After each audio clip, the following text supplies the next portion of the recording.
ابو ہریرہ فرماتے ہیں کہ رسول اکرم صلی اللہ علیہ وسلم نے فرمایا کہ آدمی کے ہر نیک عمل کا ثواب 10 گنا سے لے کر 700 گنا تک ہے. آپ کو پتا ہے ایک آدمی ایک عمل کرتا ہے اس کو ثواب ملے گا 10 20 25 30 100 200 300 700. سب کو سیم ثواب نہیں ملے گا. کس نے کس کنڈیشن میں کس حالت میں کس نیت سے کس اخلاص سے اللہ کے لیے کام کیا اس کے حساب سے اس کو اجر ملنے والا ہے. یہ بات آپ یاد رکھیے. 2 لوگ ہیں دونوں نماز پڑھ رہے ہیں لیکن دونوں کا ثواب برابر نہیں ہے. اللہ نیت اور خلوص دیکھا جائے گا اس کا کتنا دل ہے نماز میں. بس ایسے ہی آ کر ٹائم پاس کے لیے پڑھ کے جا رہا ہے یا سجدے کر رہا ہے بس فرض نبھانا ہے نا. اس لیے علامہ اقبال نے کہا نا لوگ کہتے ہیں کہ فرض نبھانا ہے جیسے کوئی قرض نبھانا ہے. لوگ ایسے کرتے ہیں تو ویسے نہیں. کتنا خلوص سے آپ نے کام کیا اس کے حساب سے آپ کے اجر بڑھتے جاتے ہیں. لیکن روزے کے بارے میں سنیے ہر نیکی کے بارے میں میکسیمم 700 ہے 700.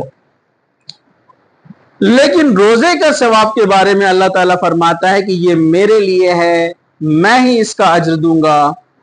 روزے دار اپنی ساری خواہشات اور کھانا پینا صرف میری خاطر چھوڑتا ہے. روزے دار کو 2 خوشیاں حاصل ہوتی ہے جب وہ روزہ افطار کرتا ہے اور دوسرا جو وہ اپنے رب کے پاس ملے گا. مزید آپ نے فرمایا روزے دار کے منہ کی بو اللہ تعالیٰ کو مشک کی خوشبو سے زیادہ مسک جو آتا ہے نا اس کی خوشبو سے زیادہ پسند ہے. اور نیز آپ نے فرمایا کہ روزہ گناہوں سے بچنے کے لیے ایک ڈھال ہے. جو روزہ رکھتا ہے گناہوں سے بچتا ہے. لہٰذا جب کسی کا روزہ ہو تو فحش گوئی اور گندی باتیں نہ کرے. اگر کوئی اس سے برا بھلا کہے تو لڑنے کی کوشش کرے تو کہہ دے میں روزے سے ہوں. اسے بخاری اور مسلم نے روایت کیا. تو سب سے پہلے روزے کا اجر کتنا ہے؟ اللہ نے کہا یہ میرے لیے ہے اس کا اجر میں دوں گا. مطلب کوئی بتایا گیا نہیں ہے کہ روزے کا اجر کتنا ملنے والا ہے. مثال کے طور پر میں نے اگر آپ کو کہا کہ کل میں جو فرسٹ پرائز جس کا آیا ہے میں اس کو فرسٹ نمبر جس کا آیا اس کو ایک پرائز دیا جائے گا تو آپ کیا سوچیں گے؟ ایکسپیکٹیشن کچھ چاکلیٹ ملے گا ایک بک ملے گی کچھ تو بھی ملے گا. میکسیمم ایک بڑی بک لا کر دیں گے. سر برابر ہے کہ نہیں ہے؟ پلاٹ تھوڑی نام پہ کر دیں گے آپ کے. ارے آپ سامنے والے کی حیثیت کے حساب سے سوچیں گے نا. سر ایک کار گفٹ میں دینے والے اپنے کو فرسٹ ایپ ایسا ہو سکتا ہے کیا؟ نہیں. سر خود کار ایک مشکل سے سانپ پال رہے اس کو دوسری کہاں سے لا کے دیں گے آپ کو؟ ٹھیک ہے ہاں. لیکن اگر کوئی کروڑ پتی انسان ہے بہت کروڑوں میں اس کے پاس مال و دولت ہے اور وہ آپ سے کسی کام سے خوش ہو گیا اور بولا کہ میں اب آپ کو آپ کے ایک اسپیشل ایونٹ پر آپ کو ایک گفٹ دینے والا ہوں تو آپ سوچتے ہیں کہ بھائی 5-10 ہزار کا کچھ تو بھی بڑا گفٹ لا کر دے گا. برابر ہے نا؟ سسرے صاحب بولے تو بائی کی سمجھیں گے آپ لوگ. یہ بہت بری اپنے پاس چیلنج دہیج کا جو چل رہا ہے نا خیر اس کو توڑنا چاہیے. وہ گفٹ نہیں ہوتے وہ مطلب پتہ ہے نا آپ کو کوئی خوشی سے دیتا نہیں ہو مجبوری میں.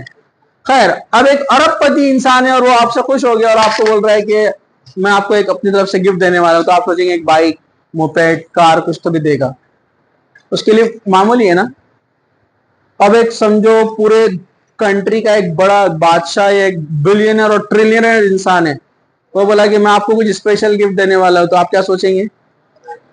ایک فلیٹ یا کچھ تو بھی پلاٹ وغیرہ تو دینے پکا دے دیں گا یا جاب دلا دیں گا کہیں تو بھی. جو آدمی جس حیثیت کا مالک ہوتا ہے اس کے حساب سے آپ سوچتے ہو کیا دینے والا ہے. اب ہمارا رب پوری کائنات کا مالک پوری کائنات اس کے نظر میں مچھر کے پر کے برابر بھی نہیں ہے.